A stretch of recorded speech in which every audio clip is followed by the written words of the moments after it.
Well, we're going to try this again. Okay, so where I left off is the truck drove by us. When the truck drove by us, why would I lie about something like that? And she said to me, because your mom has been going around telling everybody that you're crazy and there's something wrong with you. So that's why nobody believed me whenever I would say something about these people following, because my mother had set it up already that I was crazy. So whenever I said anything to anybody, they treated me like there was something wrong with me. I'm having a really hard time between the feed stopping and my bird screaming. I'm having a very difficult time with this. I'm going to try to push through it.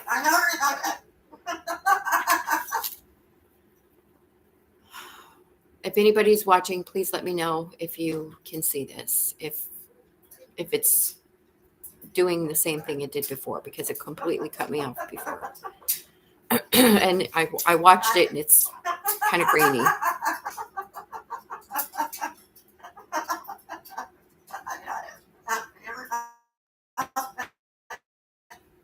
You know, I'm kind of getting the feeling that maybe this isn't the right time for this. So I'm going to come back on in the morning and I'm going to go over this line of questioning. I'm going to start all over from the very beginning. And I'm going to try to get this out there when things aren't. And now my neighbors are yelling.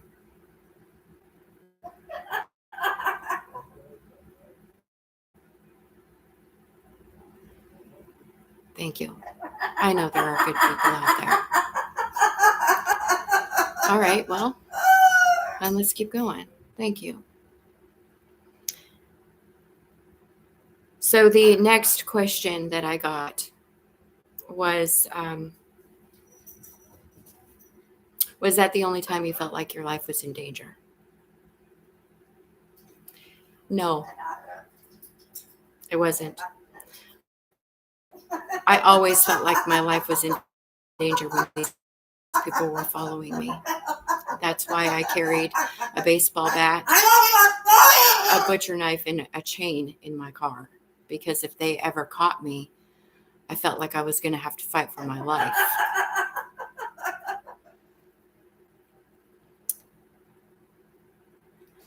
The next question that I got was, tell me about a time that you felt like your life was in danger when you were not being followed.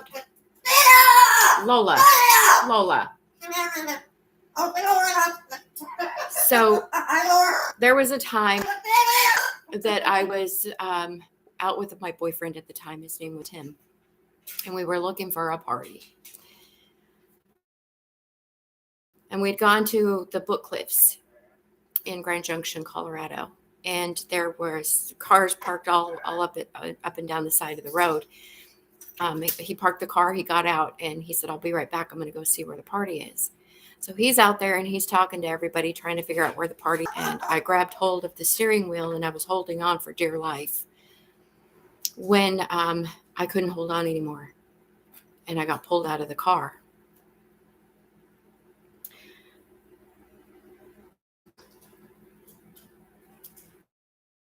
I was pushed into the car that was behind me. When I got in the car,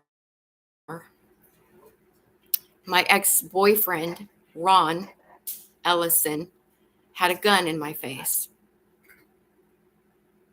And he told me to. So a friend of mine, Kim Funk, was in the back seat with me. And the guy, Elliot, I'm not real sure about his name. But we drove around. That's what we did. We drove around in the car. And me in the back seat with Kim. And I tried to ask her, what was going on, and I was told to shut up. So we've driven around all night long, and we get to the place behind a bank, and there I told her I was going to run. I was going to run. So I told him I needed to use the bathroom. He let me out of the car. Of course, there was the threat, I better not do anything. So I went to the bathroom, and when I finished, I looked at her and I said, I'm going to run. So I took off and I started running as fast as I could possibly run, and he caught me. And when he caught me, and he told me that if I tried it again, he was going to kill me. That night, when the night ended, we got to my house. He yanked me out of the car and threw me in my front yard. I tried to tell my parents about it. They didn't want to hear it. They didn't believe me. They knew what was happening because I'm pretty sure they set it up. It was purposeful. Then I mentioned it to Tim, and it was like he didn't believe me either. So I figured, if my parents don't believe me and he doesn't believe me, I'm sure not going to go to the police because they're not going to believe me. What's that going to do? It's going to make me look like a more crazy person because my mom's already going around telling everybody I'm delusional and crazy. And so I never spoke on it again. I never brought it up. It seemed pointless at the time. The next question that I received was about a pregnancy that I had when I was 16.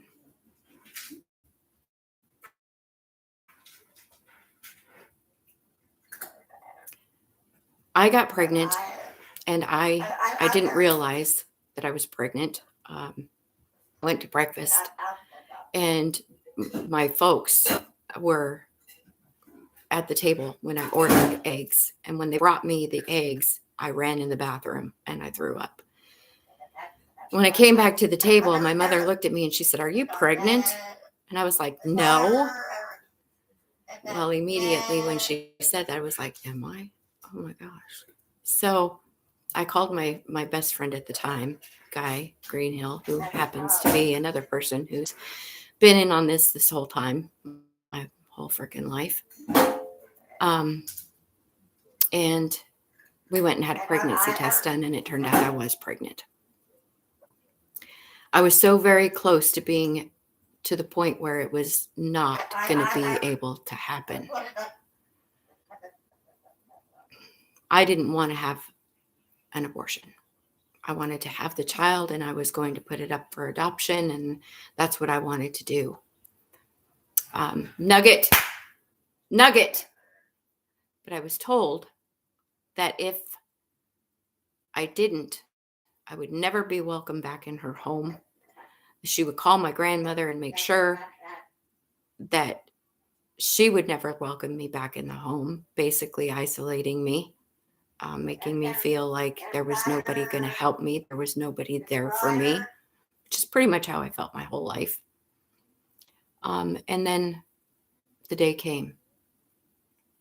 And when the day came, my mother had told the techs who were doing the abortion to keep me awake so that I could hear the suction, so that I could learn a lesson. I hated her for that. I hated her for that. For a very long time, I hated her for that. It took me a long time to be able to forgive. That was a life that I didn't want to end in the first place. It was terrible.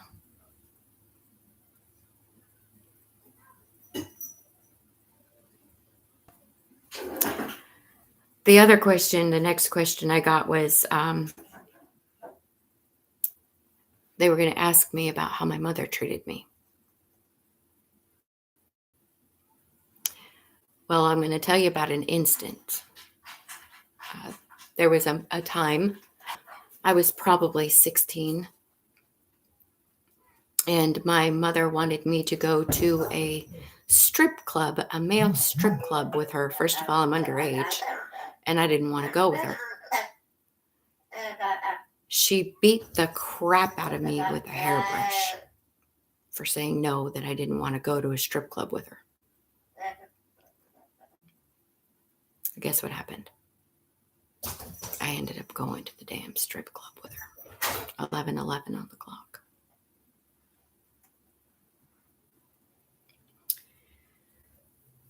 Tell me about a time the time stopped for you.